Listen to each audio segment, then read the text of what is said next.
Que o Senhor possa nos abençoar nessa noite, queridos, de acordo com aquilo que Ele tem proposto para derramar sobre nossas vidas nesta noite. Irmão Wilson, a paz, a paz. Então que o Senhor possa falar ao nosso coração, como Ele já tem falado todos esses dias, pelos estudos bíblicos, pelas palavras que nós recebemos, e o Senhor é bom. Deus é muito bom. Vamos estar orando para nós darmos início a esse culto, a essa live, e em nome do Senhor Jesus vai ser uma bênção. Irmão Valmir, a paz do Senhor, queridos. Vamos orar? Presbítero Emílio, Deus abençoe, meu amado. Vamos orar em nome de Jesus, para o Senhor nos abençoar, para o Senhor falar ao nosso coração, e tudo aquilo que o Senhor tem preparado para nós nesta noite, nós vamos receber da parte dele, eu creio, em nome de Jesus. Curve sua cabeça, se você pode, feche os teus olhos e vamos orar ao Senhor nessa hora, em nome de Jesus. Paizinho querido, louvado seja o teu nome. Te damos graça, Senhor, por mais um dia, mais uma noite, mais um culto, mais uma live que nós estamos aqui reunidos em teu nome, porque nós não estamos reunidos aqui para outra coisa senão para te adorar, senão para engrandecer o teu nome, senão, Pai amado, para ouvir do Senhor aquilo que o Senhor tem preparado para nós neste dia. Muito obrigado, Pai amado, pela vida dos meus irmãos que estão aqui, que já chegaram, aqueles que estarão se conectando daqui a pouco, que o Senhor possa nos abençoar. Pai amado, que na plenitude da Tua graça, do Teu amor e da Tua misericórdia nós sejamos cheios. Senhor, nós cremos que estamos reunidos aqui e o Senhor está no meio de nós. O Senhor está aqui na minha casa, reunido comigo para este culto, está também com os meus irmãos, cada um em sua casa, porque a sua onipresença é maravilhosa e é bom poder sentir a tua presença. Aleluia! Nos abençoe nesta noite, Senhor, mais uma vez, vem com teu amor, com a tua graça e a tua misericórdia e fala ao nosso coração, Paizinho querido, fala ao coração da tua noiva, fala ao coração da tua igreja. Pedimos a tua bênção, ó Pai amado, sobre a nossa vida, que o Senhor possa nos tomar por inteiro, mente, a nossa boca, que seja conduzida pelo Senhor nesta hora, Pai. Abençoa, Deus, em nome de Jesus, todos nós que estamos reunidos, toda a tua igreja que está espalhada sobre a face da terra, e que teu nome seja mais uma vez glorificado, Pai. Que o Senhor cresça e que nós venhamos a diminuir na tua presença, que o Senhor seja exaltado, glorificado no meio de nós. Em nome de Jesus nós oramos, agradecidos. Amém. E amém. Que Deus abençoe cada um dos irmãos que chegaram durante a oração. Minha sogrinha querida, paz. Irmã Lúcia Castro, Diaconisa Palmira. A paz do Senhor a todos, queridos. E eu quero falar com os irmãos nesta noite de uma coisa boa, né? É claro que todos os dias, quando nós nos encontramos aqui, na terça-feira, na quarta-feira pela manhã, na quarta-feira à noite, na quinta-feira, hoje, e assim será amanhã, no domingo pela manhã e no domingo à noite, é um tempo maravilhoso por podermos estar juntos na presença do Senhor. Mas eu quero conversar com os irmãos hoje sobre algo que tem falado esses dias muito ao meu coração, e eu queria tratar com você hoje sobre gratidão. A gratidão é algo maravilhoso. A gratidão é algo que a gente precisa se esforçar para ter, para exercer, para viver, porque a gratidão, ela fala muito sobre o que nós somos, sabe? Um coração grato é um coração feliz, e a Bíblia fala que se o teu coração está feliz, se o teu coração está alegre, o teu rosto ele fica formoso. Você fica rindo à toa. E ser grato, queridos, é algo que nós precisamos praticar. A paz do Senhor, pastor Lélio, querido pastor, amigo, Deus abençoe nosso pastor. Minha irmã, Paula, te amo, minha irmã. E eu queria falar com você hoje sobre gratidão, porque ser grato é algo muito bom, querido. ter algo para agradecer é muito bom. Melhor ainda, você conseguir enxergar em meio a tantas coisas um motivo para agradecer. E não agradecer de forma desconexa, né? Mas agradecer a Deus. Nós precisamos ser gratos a Deus. Eu não sei a estação do ano que você está vivendo hoje. Se a tua vida hoje é verão, é primavera, é tudo flores, ou se é inverno, se é um outono, se as coisas não estão indo tão bem. Dá uma mexidinha. Dá uma mexidinha aí no baú do teu coração. Revira a tua mente de cabeça para baixo e você vai encontrar um motivo para ser grato a Deus. Porque nós temos muitos motivos para ser gratos a Deus. Temos muitos motivos para louvar o nome do Senhor. E o texto que eu encontrei hoje para nós compartilharmos sobre gratidão está lá em 2 Timóteo, capítulo 1, versículo 12. O apóstolo Paulo ele escreve uma carta para Timóteo, uma carta linda, uma carta poderosa, porque tem muito de Deus nessa carta, como tem em toda a Bíblia. 2 Timóteo, capítulo 1, versículo 12, Paulo escreve uma carta para seu filho na fé, para Timóteo, o jovem pastor Timóteo, e ele abre ali o seu coração. E quando a gente caminha junto com o apóstolo na carta que ele escreve, a gente vê tanta coisa, vê as maravilhas de Deus na vida daquele homem, vê o Espírito Santo de Deus falando através dele e principalmente a gratidão. Gratidão é o que permeava o ministério desse apóstolo de Deus, esse apóstolo da graça. Então, 2 Timóteo, capítulo 1, versículo 12, está escrito assim: E por isso estou sofrendo estas coisas. Todavia, não me envergonho, porque eu sei em quem tenho crido, e estou certo de que ele é poderoso para guardar o meu depósito até aquele dia. Deixa eu repetir. E por isso, estou sofrendo essas coisas. Todavia, não me envergonho, porque sei em quem tenho crido, e estou certo de que ele é poderoso para guardar o meu depósito até aquele dia. Paulo escreve essa carta quando ele estava preso em Roma pela segunda vez. Agora, não, a primeira vez foi uma prisão e ele lança a mão de ser um cidadão romano e aquela coisa toda. E ele é preso, mas quase que um preso político. Ele não sofre tantas revelias de estar preso. É uma prisão diferente, mas nessa segunda vez a coisa foi um pouco mais séria. Paulo ele está preso não mais com as certas regalias de ser um cidadão romano. Agora ele está jogado numa masmorra, um lugar úmido, frio, insalubre, propenso a todo tipo de doença ou coisas do tipo.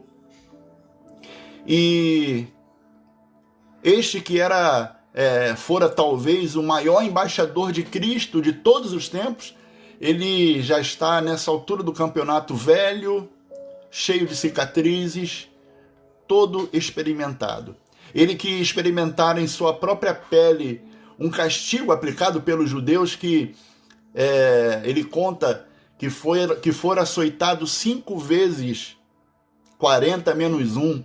E aí você vai entender o que é o 5 vezes 40 menos 1. Era uma condenação, era uma pena que era aplicada para correção, era uma pena judaica aplicada para correção sobre alguém que tivesse cometido algum delito. E o número 40 é um número expressivo, isso está lá na lei de Moisés. Moisés é quem escreve esse decreto, e a pessoa não podia ser açoitado mais de 40 vezes, porque o 40 era o seguinte, olha, o 40 a gente entende que ele já entendeu o recado. Então não pode passar de 40, porque se passar de 40 açoites, a pessoa está sendo humilhada. Até 40 ela está recebendo correção. E a gente entende que quando a gente está corrigindo, a pessoa está absorvendo aquela correção e dali para frente ela vai consertar o caminho dela, vai se endireitar. Mas se a gente açoitar mais de 40, a gente está expondo a pessoa. Ela está sendo humilhada.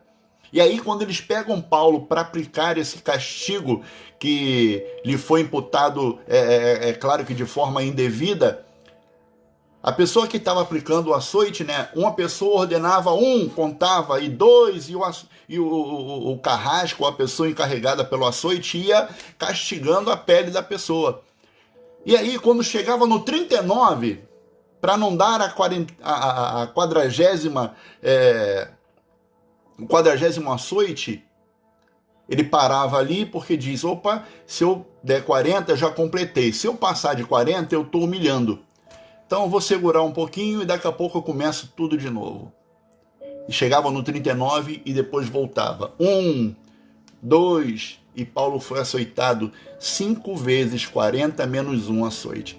Então era um homem por demais experimentado no sofrimento.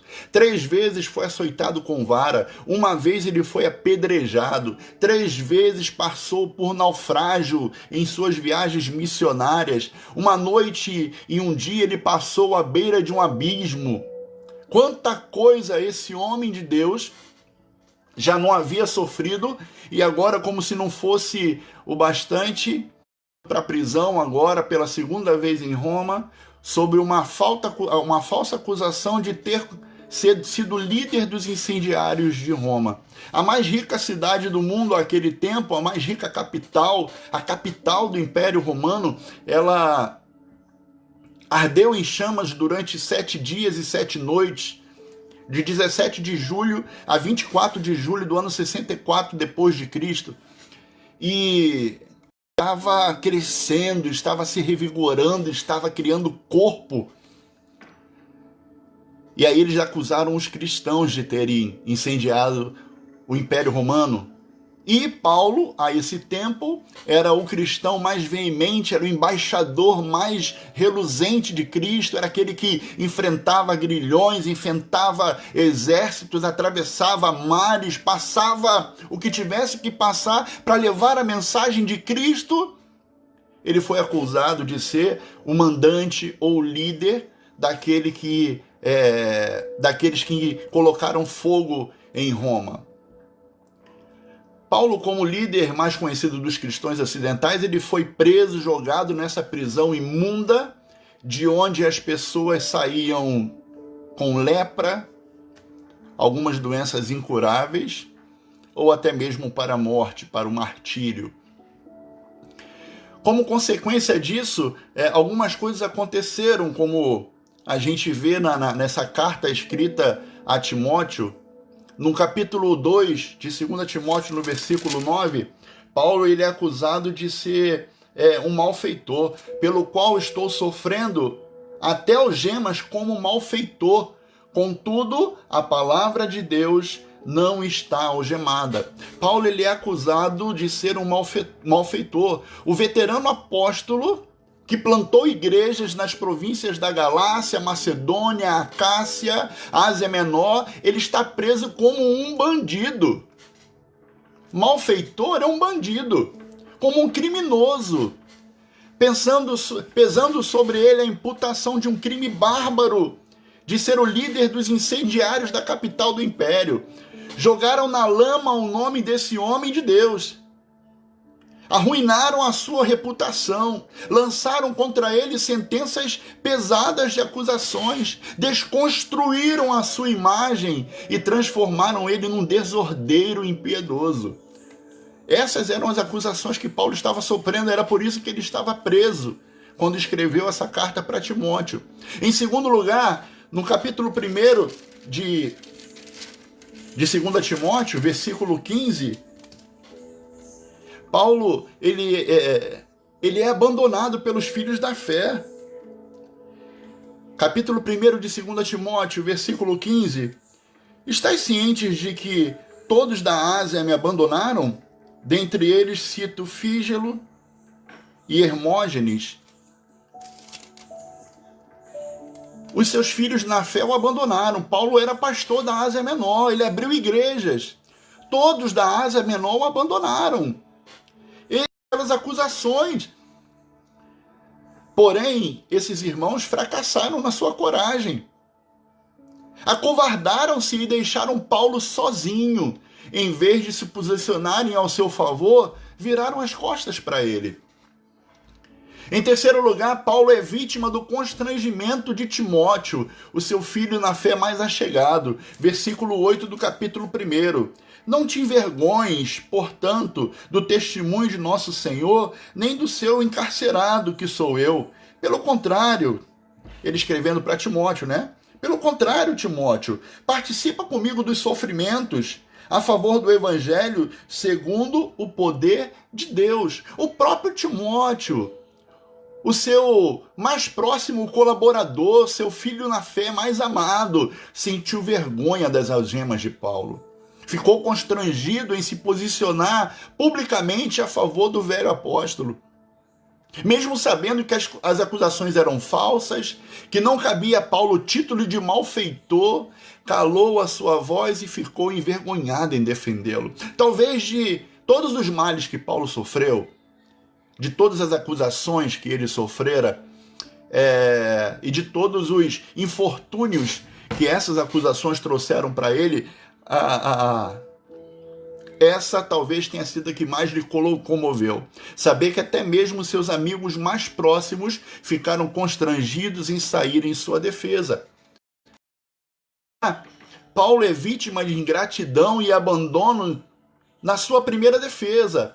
2 Timóteo capítulo 4, versículo 16. O Senhor me livrará também de todo... Na minha primeira defesa, ninguém foi ao meu favor. Antes, todos me abandonaram. Quanto que isto não lhe seja posto em conta. Mesmo sendo acusado de um crime tão grave, Paulo teve direito de defesa.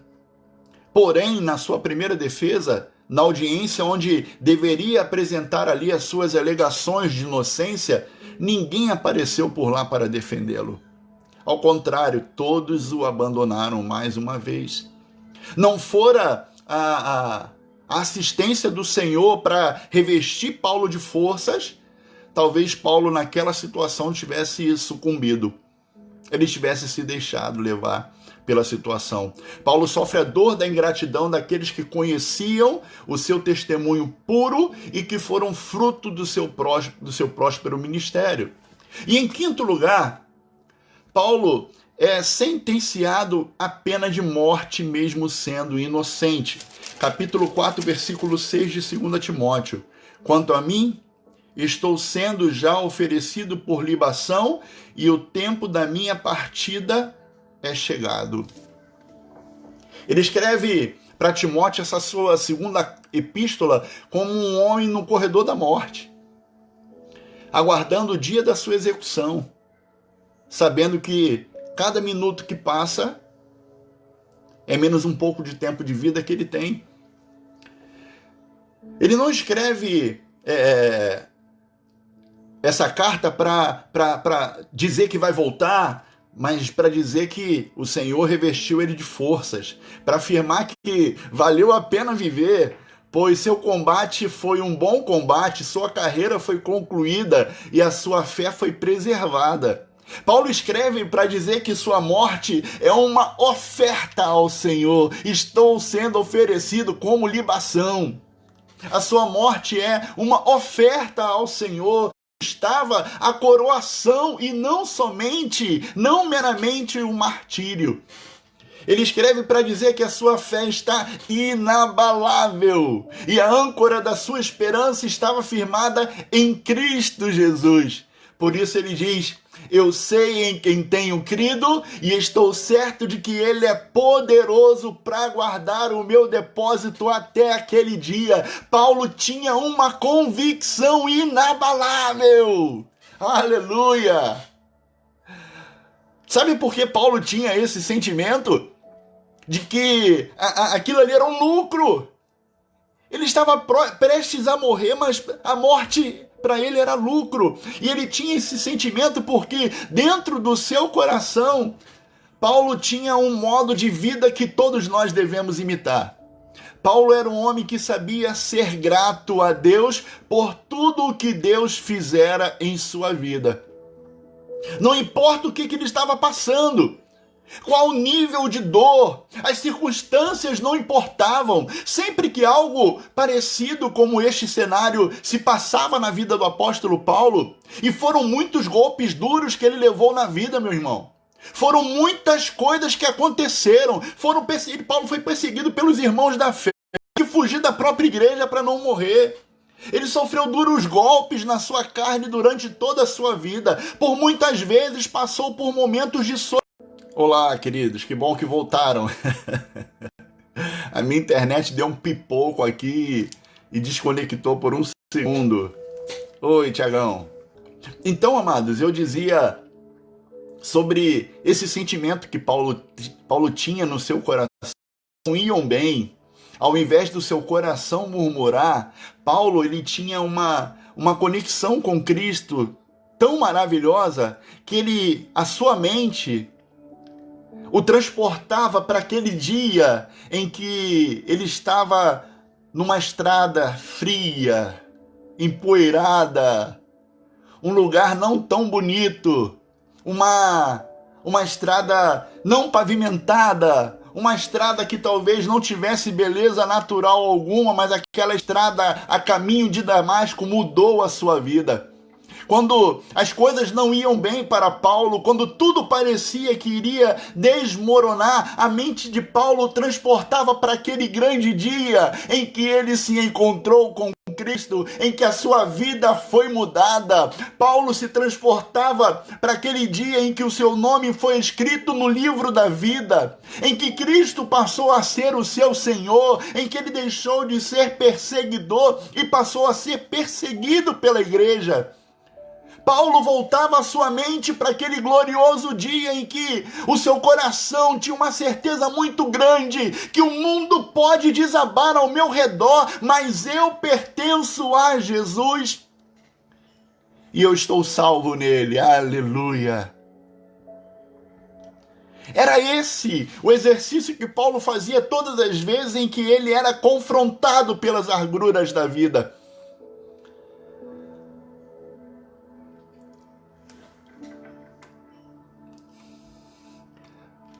Paulo se lembrava da salvação que ele tinha em Cristo Jesus, de que o nome dele estava escrito no livro da vida e não haviam circunstâncias, não haviam problemas pequenos, grandes, escuros, seja lá o que for, não havia demônio que pudesse tirar do coração do apóstolo a alegria da salvação, e Paulo estava grato mais uma vez. Ele agradecia mais uma vez. Obrigado, Senhor, pela salvação. Obrigado, Senhor, porque Tu me amas. Aleluia. Paulo, escrevendo a carta à igreja de Éfeso, no capítulo 5 de Efésios, versículo 20, ele diz: dando sempre graças a Deus por tudo, em nome de nosso Senhor e Salvador Jesus Cristo. Meu irmão, minha irmã, a vida ela é uma combinação de alegrias e tristezas. A nossa vida é uma combinação de sorrisos e choro. A vida da gente é uma combinação de saúde e enfermidade, avanços e recuos. Mas, em detrimento a isso, as circunstâncias não podem ditar as nossas emoções. As pessoas não devem roubar a nossa alegria. As coisas não são o eixo da nossa felicidade. A nossa felicidade, a nossa alegria, ela não deve estar pautada nas coisas. A nossa alegria, a nossa felicidade deve estar pautada no Senhor. A nossa alegria tem que ser a salvação. A nossa alegria é a esperança da glória. A nossa alegria é ter o nome escrito no livro da vida. A nossa alegria é saber que quando acabar o tempo aqui, nós iremos para a glória junto com o Senhor. E isso não pode ser roubado de nós. Nenhuma situação, nenhuma calamidade.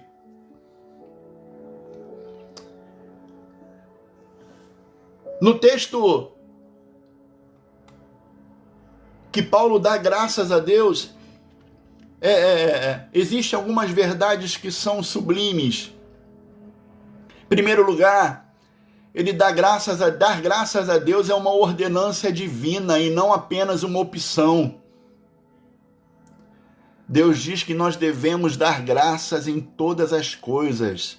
Aqueles que são cheios do Espírito Santo têm no seu coração gratidão e nos seus lábios louvor de ação de graças. Se a ingratidão é um gesto inadequado para o cristão, as ações de graças devem ser a nossa marca. A nossa vida deve ser um glória a Deus. A nossa vida deve ser um aleluia. A nossa vida deve ser um obrigado, Senhor. Porque nós estávamos mortos em nossos delitos e pecados. A gente estava caminhando a passos largos para o inferno, mas Ele nos resgatou, Ele nos amou, Ele nos transportou do reino das trevas para o reino do Filho do seu amor. Devemos ser gratos a Deus pelo dom da vida, pelo privilégio de termos uma família, pela bênção de termos amigos, pela honra de fazermos parte da família de Deus. Queridos, é impossível olhar ao nosso redor e não ver motivos aos milhares para darmos graças a Deus, para dar a Deus o nosso tributo de louvor, para oferecer o nosso coração em ações de graça todos os dias. Eu tenho um privilégio muito grande de trabalhar no mesmo trabalho durante toda a minha vida. Eu trabalhei na padaria do meu pai até os 24 anos de idade, até os 23 anos de idade. Era um menino. E aí eu saí da padaria do meu pai e fui trabalhar nessa empresa que eu trabalho até hoje. Já vou fazer 20 anos que eu estou trabalhando na mesma empresa. Eu já vi muita coisa. Já tive muitas pessoas já passaram pela minha vida, eu já passei pela vida de muitas pessoas. E esses dias eu conheci um jovem rapaz, o nome dele é Antônio, ele tem 28 anos de idade. Antônio é um camarada alto astral, sabe? Aquela pessoa que dá vontade de ficar perto dela. Você conhece as pessoas que são assim? Aquelas pessoas que, poxa, você sabe que vai se encontrar com aquela pessoa, com aquele irmão, com aquele amigo, com aquele parente, e você fica ansioso porque ele só te traz coisas boas. O Antônio é uma pessoa bem parecida com isso. E eu tô conhecendo ele agora. Eu tô tendo pouco contato com ele agora, porque ele veio trabalhar na unidade que eu estou trabalhando. E eu falei para ele, Antônio, você é um camarada que dá prazer de ter como amigo, de ter você por perto, porque você tem uma alegria, você tem um camarada que tem algo especial na tua vida, Antônio. Eu dizia para ele me contou a história de vida dele. Em fevereiro de 2005, o Antônio, a família dele morava na Bahia, na cidade de Ilhéus, e o Antônio estava aprendendo a surfar, ele tinha 12 anos de idade. E um amigo dele estava ensinando ele a surfar. Todo dia ele morava perto da praia, ele ia para a praia para aprender a surfar com um amigo dele.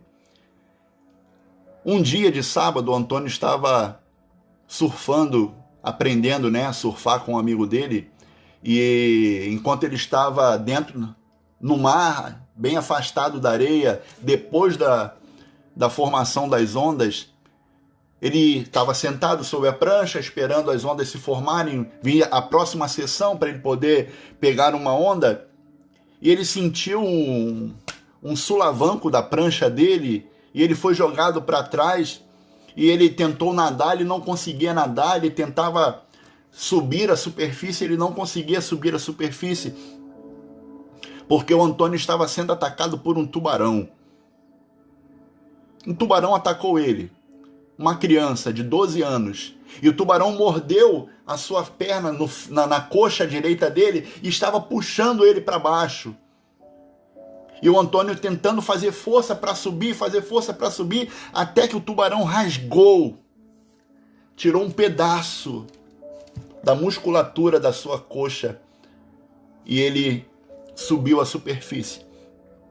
Ele conta que naquele momento ele não sentiu muita dor, parece que ele estava anestesiado, não sei se era água gelada ou se era os movimentos que ele estava fazendo enquanto surfava, o corpo estava aquecido, alguma coisa do tipo, mas fato é que algum minuto depois ele sofreu hipotermia, ele começou a perder muito sangue e se ele não tivesse sido socorrido a tempo, ele iria morrer aos 12 anos. E ele falou para mim, Cocino,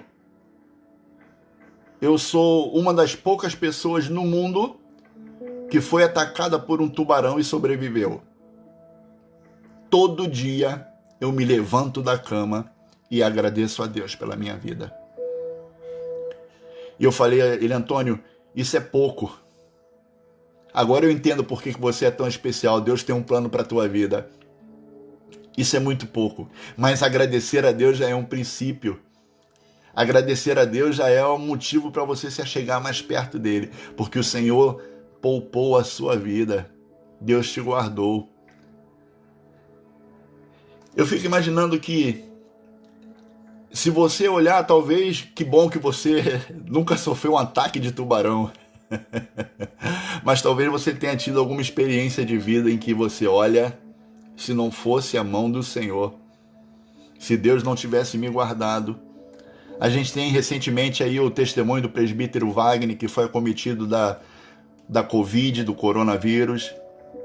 Tantas pessoas que foram afetadas e não tiveram a mesma graça. Enfim, se você procurar, você vai ver quantos motivos você tem na tua vida para agradecer a Deus. Então, em primeiro lugar, dar graças a Deus é uma ordenança divina.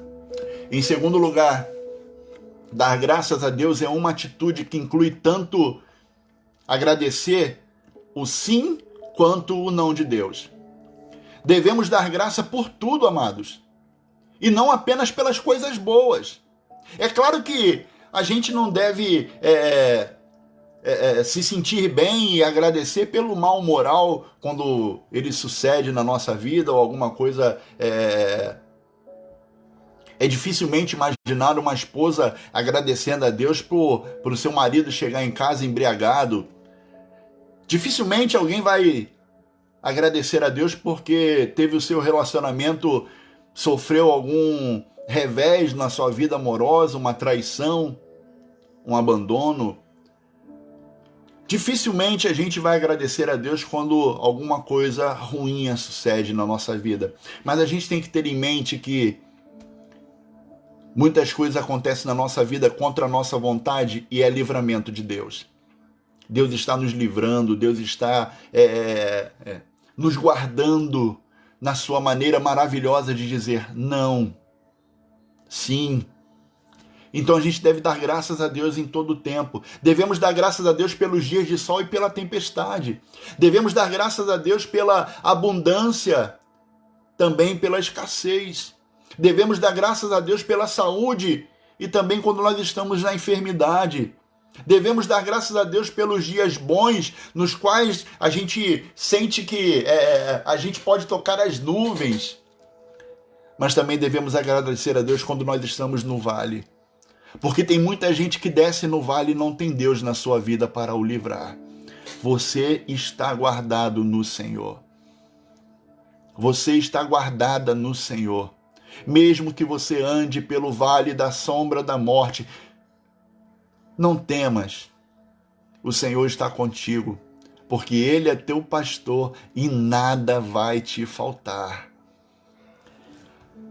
Em terceiro lugar, dar graças a Deus é uma atitude, deve ser uma atitude constante, não apenas algumas ocasiões esporádicas na nossa vida. A Escritura nos ensina a dar graças sempre. Isso significa que essa atitude não deve ser esporádica. Devemos cultivar esse santo hábito de agradecer a Deus todos os dias, mesmo quando nós não entendemos todos os detalhes daquilo que está nos atingindo, mesmo que a nossa mente não consiga conceber aquele plano maravilhoso que está por detrás, a vitória que o Senhor já está guardando por nós. Agradeça, glorifique, louve e exalte o nome do Senhor. Mesmo que sejamos golpeados pela dor como Jó foi, podemos dizer que Deus tudo pode e nenhum dos seus propósitos vai se frustrar na nossa vida. Em quarto lugar, meu querido, devemos dar graças a Deus em tributo e louvor endereçado ao único Deus vivo, fonte de todo bem, o doador da nossa vida, aquele que é a fonte de tudo aquilo que temos, porque tudo que temos e que somos vem das boas mãos do Senhor. O apóstolo Paulo, ele é enfático em dizer que devemos dar graças a Deus. Ele é a origem de todas as bênçãos da tua vida. Dele procede toda boa dádiva, de suas mãos maravilhosas emanam todos os tesouros da bondade dele. É do céu que jorra para nós os motivos que nos levam às ações de graças. Não agradecemos a nós mesmos porque nós somos falhos. Nós não podemos agradecer pela nossa sabedoria, porque nós não sabemos todas as coisas. Não podemos saber do nosso entendimento, porque a tua visão não sabe o que acontece depois da parede que está na tua frente. Devemos ter o cuidado de não deixar o nosso coração se enganar, porque o coração do homem é enganoso. Se você tem sabedoria, se você é bom em tomar decisões, se você é perito em alguma coisa e isso tem te beneficiado, isso é dom de Deus na tua vida. Graças a Deus. Glorifique a Deus. Cuidado com o coração enganoso, porque o coração pode dizer que você é autossuficiente. Nós não somos autossuficientes. Deus sem o homem é Deus. O homem sem Deus não é nada. Então, a nossa glória, o nosso louvor, a nossa gratidão devem ser derramados aos pés do Senhor, o nosso Criador, o provedor, o nosso protetor, o nosso Redentor. A Ele toda a glória de nossas vidas. Em quinto lugar, devemos dar graças a Deus em nome de Jesus, porque Jesus é o nosso mediador. É Ele que é o mediador das bênçãos que nos alcançam. É em nome de Jesus que devemos levantar a nossa voz para agradecer. É em nome de Jesus que devemos expressar para Deus o nosso perfeito louvor. É em nome de Jesus que ousamos entrar na sala do trono. Foi porque Jesus rasgou o véu e que nós podemos passar. Em nome de Jesus nós louvamos a Deus porque temos acesso à graça, o favor imerecido de Deus. É em nome de Jesus que nós nos debruçamos para adorar ao Senhor, porque a Ele seja toda a glória, toda a graça que sai de nossos lábios pelo que Ele tem feito por nós, porque Ele tem feito por você, pelo que Ele tem feito pela sua casa, pela sua vida. O ato de ser grato é uma das armas mais poderosas disponíveis para aquele que é nascido de novo. A ação de graça é literalmente uma força espiritual que carrega em si o poder de mudar atmosferas, ambientes, circunstâncias. Eu ouso dizer que a gratidão traz o sobrenatural de Deus sobre nossas vidas. Porque a gratidão, quando nós somos gratos a Deus por aquilo que pode parecer pouco, ou por aquilo que ainda não vimos, a gente confunde o diabo. Porque o diabo, nosso adversário, a Bíblia diz que ele anda em nosso derredor, bramando como leão, buscando a quem possa tragar. A palavra de Deus diz que ele veio roubar, matar e destruir. É interesse dele te destruir. É interesse dele roubar a tua alegria. É interesse dele matar a tua fé. Mas aí ele tenta. Ele investe contra a nossa vida. Ele arma, ele faz, ele planeja, ele arquiteta, ele lança mão de alguns atributos para tentar te parar. Mas no meio da luta, no meio da tribulação, no meio do naufrágio, no meio da peleja, você levanta para Deus uma voz de louvor, você se lembra, a tua mente recorre ao passado, ao dia em que você foi alcançado pelo sangue do Cordeiro, como Paulo fazia. A tua mente vai se transportar para o dia em que você levantou a tua mão e tomou a decisão mais sábia da sua vida, quando entregou a tua vida para Jesus. E isso, meu amado, nos reveste de força. A alegria da salvação nos leva a um pouco mais adiante.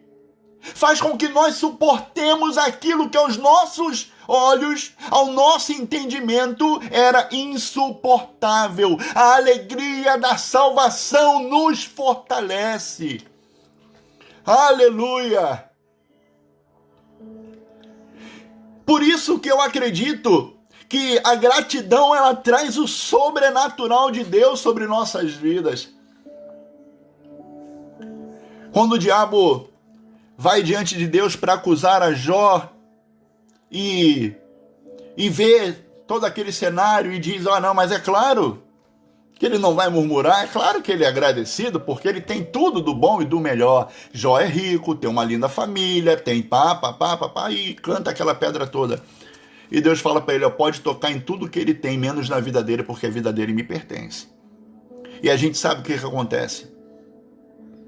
Depois de ser todo trucidado, o pastor Lélio pregou outro dia sobre tribulação, né? E a tribulação ela remete a uma transformação por meio do sofrimento. Eu já falei isso na igreja há muito tempo atrás e isso me veio à mente agora. Eu morava em Vilar dos Teles, está aqui a minha família, minha tia Tânia, minha irmã Paula, elas estão aqui, podem dar o testemunho disso. A gente morava ali em Vilar dos Teles, na rua da igreja do Vale da Simpatia, e meus irmãos, era um sofrimento toda vez que chovia, porque como o nome diz, é um vale.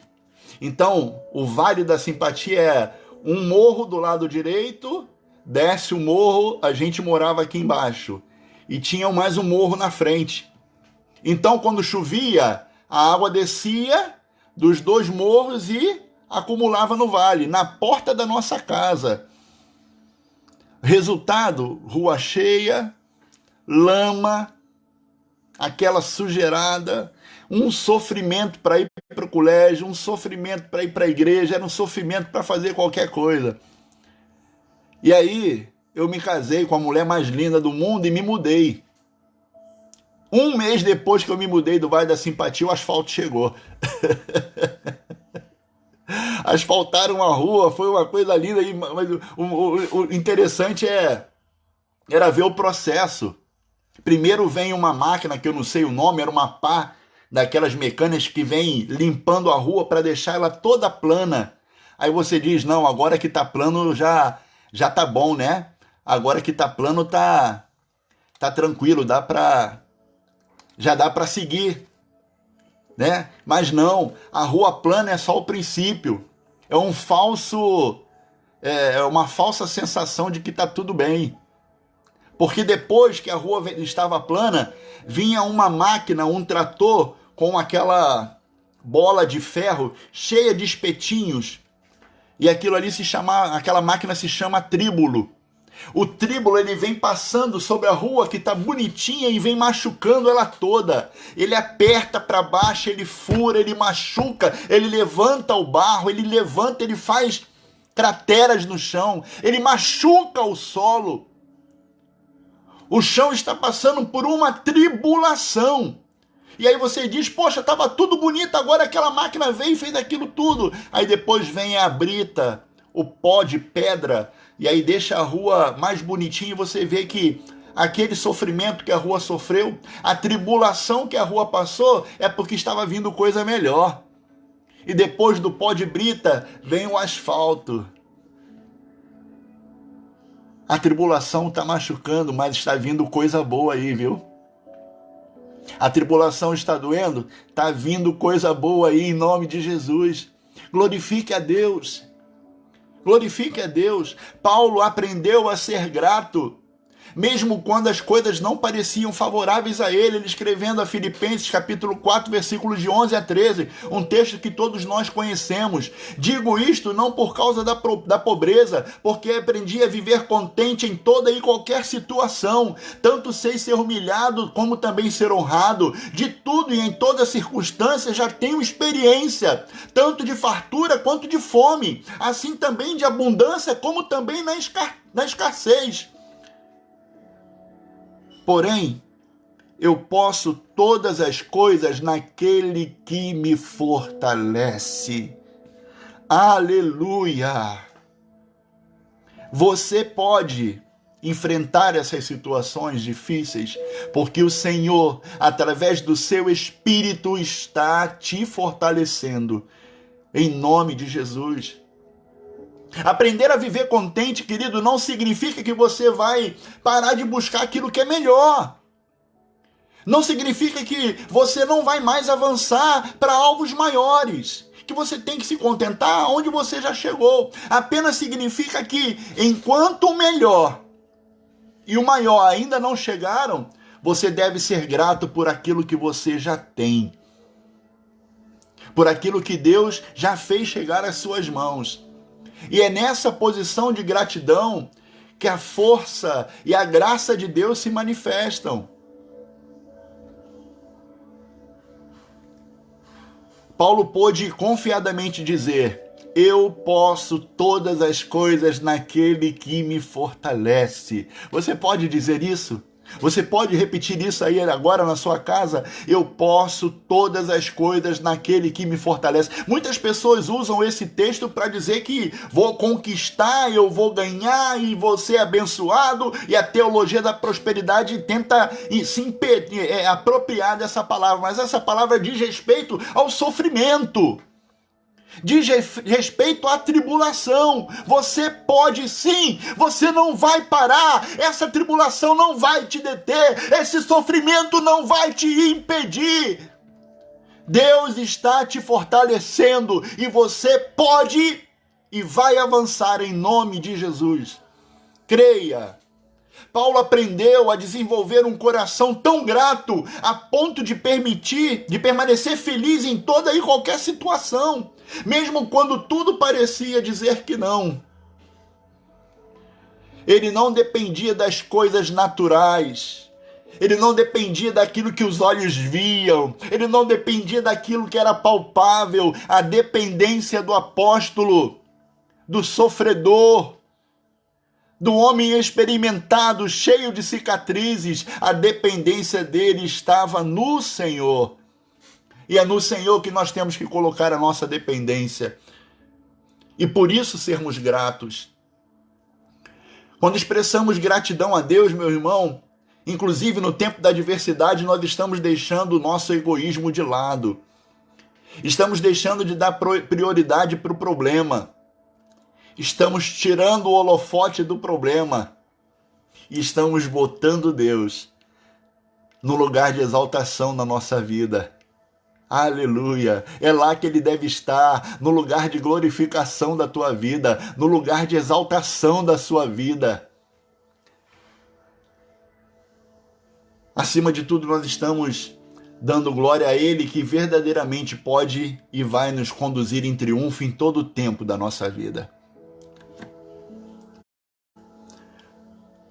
Salmo 50, versículo 23 diz: o que me oferece sacrifício de ações de graça, esse me glorificará. Vemos na palavra o exemplo de Jesus, como ele era grato a Deus.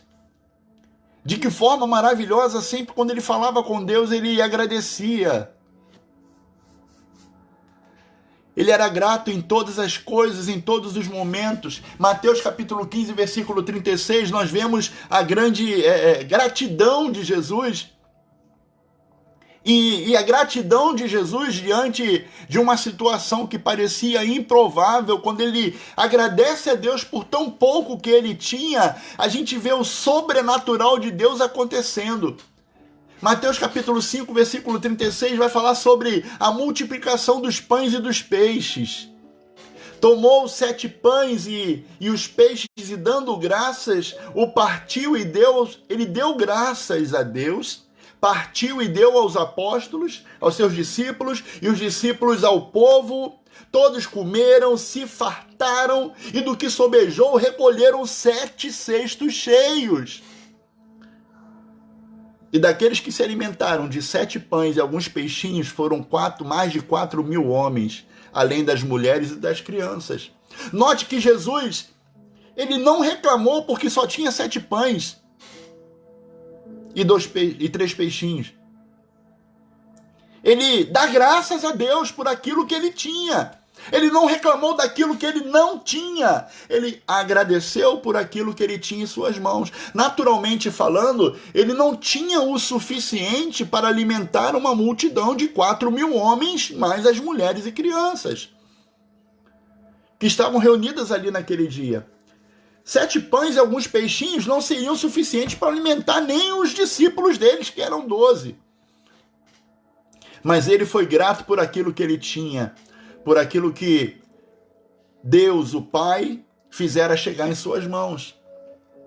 Então, meu amado, peça ao Senhor que lhe dê um coração grato. Tenha atitudes que demonstram sua gratidão a Deus. Cada pessoa sabe agradecer de uma maneira. Você pega exemplos na Bíblia aqui da família dos 3 irmãos, Marta, Maria e Lázaro. Quantas experiências maravilhosas eles tiveram. Ele lembra de quando Lázaro já estava morto, havia alguns dias, estava já dentro da cova e já cheirava mal. E as irmãs vão até Jesus e pedem. Uma já diz: Senhor, se tu estivesse aqui, se chegasse a tempo, meu irmão não teria morrido. A outra já estava descontente, chorando. E Jesus ora ao Senhor. E a primeira coisa que ele faz, ele fala: Pai, muito obrigado porque sempre me ouves. Jesus era grato a Deus em todo o tempo. E a gratidão que ele usou naquela oração trouxe o sobrenatural e Lázaro reviveu. A partir daquele momento, uma nova expectativa foi criada naquela família. Os 3 irmãos, Marta, Maria e Lázaro, viveram para adorar o nome do Senhor. Toda oportunidade que eles tinham, eles gostavam de estar perto do Senhor. Todo momento que eles podiam estar com Jesus, eles o faziam. Em certo momento, Jesus foi convidado por Simão para um jantar na sua casa. E se você for ver no texto desse jantar, dessa reunião, sabe quem estavam lá? Marta, Maria e Lázaro. Marta, com seu coração grato, ela estava ajudando a servir a mesa. Lázaro, por sua gratidão, estava ali agarrado, colado, juntinho de Jesus. E Maria, Maria, porque era grata demais a Deus, derramou um óleo precioso aos pés do Senhor. Atitudes de gratidão. Você tem, você pode, você deve ser grato ao Senhor. Cada um de nós tem um motivo especial. E às vezes para nós pode ser um motivinho ou pode ser um motivão. Vai da tua cabeça, do jeito da gente entender. Eu tenho certeza que para Deus a dificuldade foi a mesma. Deus tem a mesma dificuldade de nos dar um tijolo ou nos dar uma casa pronta. A dificuldade dele é 0. mas Ele quer ver o nosso coração grato. Ele quer ver a gratidão do teu coração. Você tem motivos para agradecer ao Senhor? Busca na tua mente. Faz que nem o apóstolo. Leva o teu pensamento lá no dia em que Jesus te alcançou. Aleluia. Leva a tua mente no dia em que os anjos lá nas alturas deram glória a Deus porque um filho voltou para casa. Lembra do dia em que a salvação te alcançou, o sangue de Cristo te cobriu, você foi feito nova criatura, o teu nome foi escrito no livro da vida, lugar de que jamais irá sair. Lembra desse dia. Lembra. E você vai ver que você tem motivos para agradecer a Deus em todo tempo. Quando a adversidade vier, quando o dia mau vier, quando as tempestades parecerem intermináveis, apenas lembra que você é salvo em Cristo Jesus, que você é propriedade do Senhor, que você é amado por Ele. Aleluia! E agradeça. Agradeça a Deus por tudo. Eu agradeço a Deus por tua vida, meu irmão. Eu agradeço a Deus pela vida dos meus pastores, pastor Vanderlei, pastor Lélio. Eu agradeço a Deus pela vida da minha esposa, do meu filho. Eu agradeço a Deus pela vida da minha irmã, do meu irmão, da minha mãezinha, dos meus sobrinhos que estão aqui assistindo. Eu agradeço a Deus por tua vida. Seja grato. Glória a Deus. Glórias a Deus. Glórias a Deus. Aleluia. Louvado seja o nome do Senhor na tua vida e na minha vida. Vamos orar ao Senhor? Amém? Paizinho querido, nós te somos gratos por todos os benefícios que o Senhor tem feito por nós. Nós não sabemos como pagar. O que daremos ao Senhor por tanto que o Senhor tem nos dado? Nós só podemos agradecer. Obrigado. Obrigado, ó Pai amado, pela matemática que não fecha.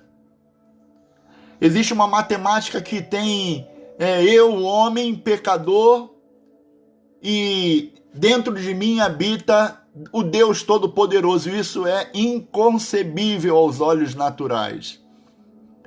É inconcebível aos olhos naturais, nós que somos pecadores, sermos templo do Espírito Santo de Deus. É inconcebível aos olhos naturais um Deus que é todo amor, que é todo poder, um Deus tão glorioso, mandar o seu filho, o filho do seu amor, morrer na cruz por nós. Isso é inconcebível. A nossa mente não consegue alcançar. Por isso que o evangelista escreveu no livro de João, capítulo 3, versículo 16, porque Deus amou o mundo de tal maneira, é algo que não se consegue explicar. Então, se eu não consigo explicar, eu só posso agradecer. Muito obrigado, Senhor. Muito obrigado, Deus, por nos amar de tal maneira. Muito obrigado, Jesus, porque vieste e nos alcançaste e nos livraste da morte eterna. Muito obrigado, Senhor. Muito obrigado, Espírito Santo de Deus, porque o Senhor é o nosso melhor amigo. Muito obrigado, porque o Senhor é o nosso conselheiro. Muito obrigado, porque Tu és o nosso consolador. E obrigado por nos lembrar que somos especiais, que nós somos amados pelo Senhor. Nós não somos super-homens e super-mulheres, não. Não por isso nós não haveremos de passar por tribulações, não por isso nós não haveremos de ter dias difíceis, mas em dias difíceis ainda nós vamos nos lembrar. Aleluia! Que um dia nós fomos alcançados pelo Senhor e não há nada neste mundo, nem a morte, nem as potestades, nem altura, nem profundidade, nada poderá nos afastar do amor de Deus que está em Cristo Jesus. E então, o meu coração se lembra disso e mais uma vez eu só tenho que agradecer. Obrigado, Jesus. Obrigado por tão grande amor. Obrigado pela alegria que permeia nossa mente e o nosso coração, pela certeza de saber que pertencemos ao Senhor dos Senhores, ao Rei dos Reis, ao Deus dos deuses, ao Criador, ao Consumador, ao Provedor da nossa vida. Obrigado, Deus.